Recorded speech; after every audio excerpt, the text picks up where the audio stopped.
Aisyah adalah siswa kelas 9 SMP. Dia memiliki masalah, selalu merasa cemas dan tegang ketika akan menghadapi ujian semester. Tapi kali ini dia lebih tegang dan cemas dari ujian biasanya. Karena tidak lama lagi Aisyah akan ujian nasional untuk memasuki SMA. Oleh karena itu, Aisyah berinisiatif pergi ke ruang konselor untuk mendapat penyelesaian dari masalahnya tersebut. Siang, Bu. Selamat siang, mari silakan masuk. Terima kasih, Bu. Mari silakan duduk, kamu bisa duduk di mana saja yang buat kamu nyaman. Iya, Bu. Perkenalkan, nama saya Aisyah, Bu, siswa kelas 9A. Oh iya, perkenalkan juga nama Ibu Aslina, guru BK di sekolah ini. Iya, Bu. Bagaimana kabar Aisyah hari ini? Baik, Bu. Syukurlah kalau begitu. Oh iya, kedatangan Aisyah ke sini sendirian atau ada pihak lain yang menyuruh Aisyah untuk datang ke sini? Saya datang ke sini atas keinginan sendiri, Bu. Oh, seperti itu. Apakah sebelumnya kamu sudah pernah melaksanakan konseling? Belum pernah, Bu. Ini pertama kalinya. Apakah Aisyah tahu apa itu konseling? Saya belum tahu, Bu. Oke. Oke. Baiklah, sebaiknya Ibu jelaskan dulu tentang konseling ini. Konseling atau penyuluhan adalah proses pemberian bantuan yang dilakukan oleh seorang ahli kepada individu yang mengalami suatu masalah yang biasa disebut konseli, yang bermuara teratasinya masalah yang dihadapi konseli tersebut. Jadi, konseli di sini dilandasi oleh beberapa asas. Salah satunya yaitu asas kerahasiaan. Iya, paham, Bu. Jadi, peran Ibu di sini sebagai konselor yang berusaha membantu Aisyah untuk menentukan jalan keluar atas masalah yang Aisyah hadapi. Lalu, Aisyah sendiri sebagai konseli sebaiknya aktif dalam mengemukakan masalah dan latar belakang masalah serta mengkaji sebagai berbagai kemungkinan jalan keluarnya. Ya, Bu. Saya akan berusaha aktif dalam konseling ini, Bu. Baiklah, sekarang coba kamu ceritakan apa masalahmu. Masalah saya, Bu, adalah saya merasa cemas dan tegang karena pengalaman saya di masa lalu. Sekarang apa yang kamu harapkan dari proses konseling ini? Saya ingin agar masalah saya cepat selesai dan menemukan jalan keluar dari masalah ini, Bu. Ibu merasa sangat senang karena kamu memiliki semangat yang tinggi untuk menyelesaikan masalah kamu. Baiklah, di sini Ibu akan menjelaskan dulu sedikit tentang prosedur layanan ini.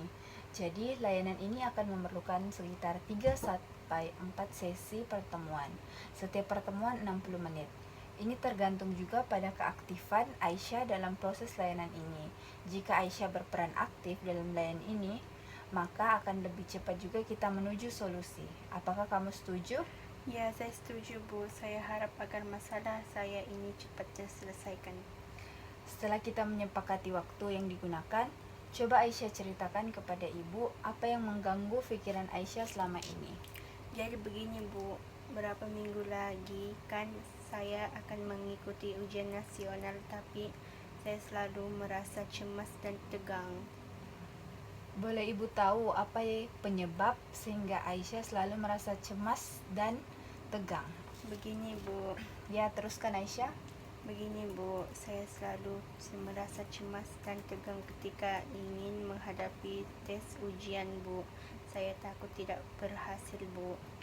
Kenapa kamu memiliki pemikiran seperti itu? Begini, Bu, saya merasa trauma dengan pengalaman saya. Saya sebelumnya, Bu, saya pernah gagal di ujian semester kenaikan kelas. Oh, jadi kamu merasa trauma dengan masa lalu kamu? Ya, Bu, tapi saya berharap agar saya dapat berhasil di ujian nasional ini, Bu. Apakah kamu sudah melakukan sesuatu usaha agar kamu dapat berhasil di ujian nasional ini? Ya, Bu, saya sudah belajar dengan semaksimal mungkin, tapi saya tetap pesimis, Bu. Tadi kamu mengatakan sudah belajar semaksimal mungkin, tapi kenapa masih tetap pesimis? Ya, juga Iya juga, Bu. Tapi perasaan cemas dan tegang selalu ada dalam diri saya. Kamu merasa sedih karena pernah gagal di masa lalu.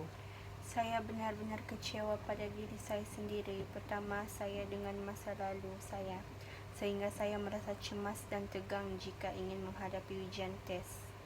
Kamu merasa kesal karena kamu pernah gagal di masa lalu sehingga membuat kamu trauma, dan sekarang kamu selalu cemas dan tegang karena kamu takut gagal di ujian nasional ini. Benar sekali, Bu. Saya takut gagal lagi.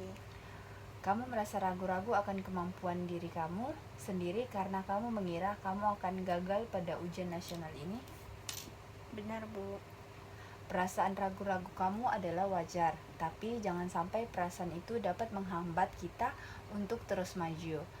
Aisyah memang pernah gagal di masa lalu, tapi ingat bahwa kegagalan adalah kesuksesan yang tertunda. Jadi, janganlah kamu merasa ragu-ragu dengan kemampuan yang kamu miliki. Tapi apakah saya bisa berhasil di ujian nasional ini, Bu? Tidak ada hal yang tidak bisa selagi kita ada kemauan untuk melakukannya. Semua hanya butuh waktu. Nah, usaha apa yang kamu lakukan untuk menyelesaikan masalahmu itu? Saya sudah belajar semaksimal mungkin, Bu. Saya harap saya bisa berhasil di ujian nasional ini. Bagus.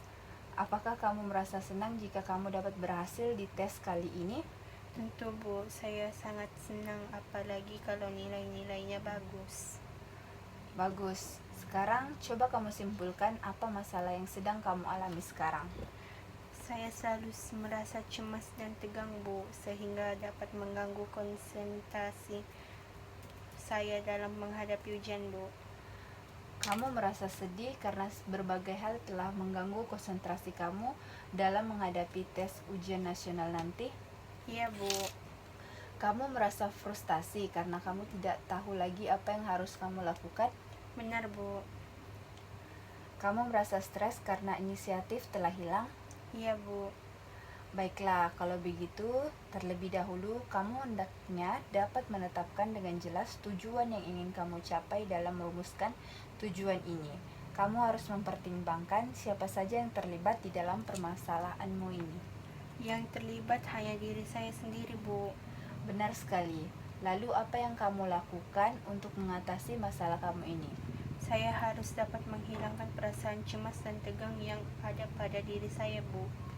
Ya, tetapi yang lebih penting adalah bagaimana cara kamu untuk menghilangkan perasaan cemas dan tegang yang ada pada diri kamu. Itulah masalahnya, Bu. Sulit sekali rasanya memikirkannya. Baiklah, kalau begitu kamu juga harus menetapkan dalam kondisi yang bagaimana kamu menyelesaikan masalahmu ini. Saya ingin belajar untuk menghilangkan kecemasan dan ketegangan saya selama waktu istirahat di sekolah dan juga berlatih di rumah pada sore ini. Bagus, kamu juga harus menetapkan standarnya, yaitu banyaknya latihan yang kamu lakukan. Misalnya 2 atau 3 kali. Saya akan melakukan latihan sebanyak 2 kali, Bu. Nah, sekarang coba kamu rumuskan apa tujuan yang ingin kamu capai setelah konseling ini. Merasa cemas dan tegang ketika ingin menghadapi tes semester karena saya takut gagal dalam tes tersebut. Karena itu, saya ingin menghilangkan kecemasan saya sebagaimana ditunjukkan oleh tidak adanya perasaan cemas dan tegang pada diri saya, dan akan saya lakukan latihan sebanyak 2 kali dalam sehari. Bagus sekali, kamu telah merumuskan tujuan untuk mengatasi masalahmu dengan baik. Ya, Bu. Kalau boleh Ibu tahu, apakah kamu belum pernah mencoba untuk menghilangkan kecemasan yang ada pada diri kamu? Sudah, Bu, tetapi perasaan cemas dan tegang tetap selalu ada dalam diri saya, yang selalu membayang saya. Saya sudah tidak tahu apa yang harus saya lakukan. Dapatkah Ibu menunjukkan cara lain untuk mengatasi masalah saya ini? Tentu saja, setelah Ibu mendengar cerita dari masalah kamu, Ibu dapat memberikan alternatif yang mungkin dapat kamu lakukan, yaitu kamu dapat menggunakan teknik relaksasi, di mana teknik relaksasi merupakan usaha mengajar seseorang untuk rileks. dengan menjadikan seorang itu sadar tentang perasaan tegang dan perasaan-perasaan rileks kelompok-kelompok otot utama seperti tangan, muka, leher, dada, bahu, punggung, dan perut. Baik Ibu, saya setuju dan tertarik untuk mempelajari teknik yang Ibu jelaskan tersebut.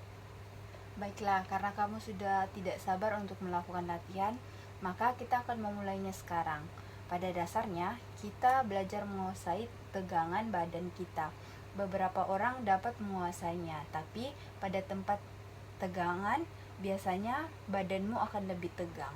Walaupun mungkin kamu tidak menyadarinya, jika kamu dapat belajar mengenai tegangan otot dan merilekskan ototmu, maka keadaan rileks ini dapat menolong mengurangi kecemasan dan rasa tegang yang ada pada diri kamu. Apa yang akan kita lakukan adalah membantu kamu mengenali jika badanmu rileks.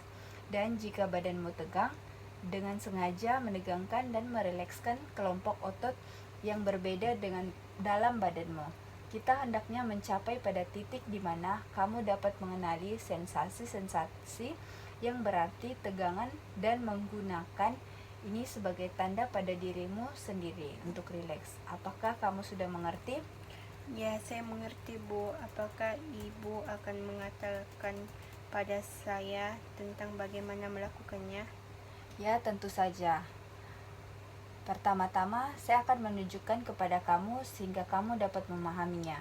Suatu hal yang seperti kita lakukan sebelumnya memulainya adalah agar kamu sedapat mungkin rasa nyaman. Karena itu, kamu jangan sampai terganggu oleh sinar lampu. Saya akan mematikan lampu ini. Jika kamu menggunakan jam tangan, sepatu, dan perhiasan lain, tolong dilepaskan karena kontak lens membuatmu merasa tidak nyaman pada saat kamu menutup mata. Jika saya menggunakan kursi khusus ini untuk kamu akan merasakan kursi yang standar lurusnya yang kamu duduki lama-lama. Hal ini akan mengganggumu pula. Karena itu, saya mempunyai kursi yang dilapisi busa yang dapat kamu pakai untuk latihan ini. Ya Bu, benar-benar nyaman. Baik, kursi itu memang benar-benar membantu. Sekarang saya akan menunjukkan kamu bagaimana kamu dapat tegang dan lalu merilekskan otot-ototmu. Saya akan mulai dengan tangan kanan saya. Dengan tangan kanan saya, mengepalkan tangan kanan, rileks kepala. Apakah contoh ini dapat kami ikuti? Ya Bu, saya tidak perlu melakukan semua. Ya, kerjakan. Tapi, kita akan mengambil setiap kelompok otot berpisah. Pada saat kamu menegangkan dan merilekskan setiap kelompok otot, seluruh badanmu akan merasakan rileks. Kamu akan merasakan seperti dibebaskan. Hal itu sangat penting. Karena terbebas dari ketegangan jauh lebih baik daripada berada terus dalam ketegangan sekarang. Yang penting kamu berusaha tetap merasa nyaman sementara ibu akan memberikan instruksi padamu. Apakah ada pertanyaan sebelum kita memulai? Tidak ada Bu. Mungkin relaksasi ini agak mirip dengan yoga. Benar, relaksasi didasarkan pada ide yang sama dengan yoga, yaitu belajar meringankan tegangan. Oke, duduklah dalam posisi yang enak. Kita akan segera memulai. Pertama, tangan kananmu luruskan ke depan dan kepalkan tinju kananmu. Kepalkan dengan kuat.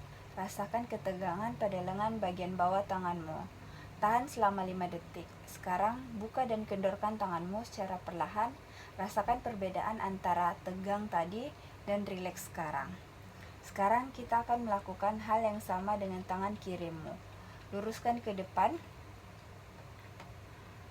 dan kepalkan tinju kirimu. Rasakan tegangannya. Buka dan kendorkan secara perlahan. Rasakan perbedaan antara tegang tadi dan rileks sekarang. Sekarang luruskan kedua tanganmu. Tunjukkan jari-jarimu ke arah langit-langit. Rasakan ketegangannya pada pergelangan tanganmu.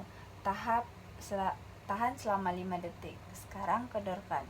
Rasakan perbedaan antara tegang tadi dan rileks sekarang.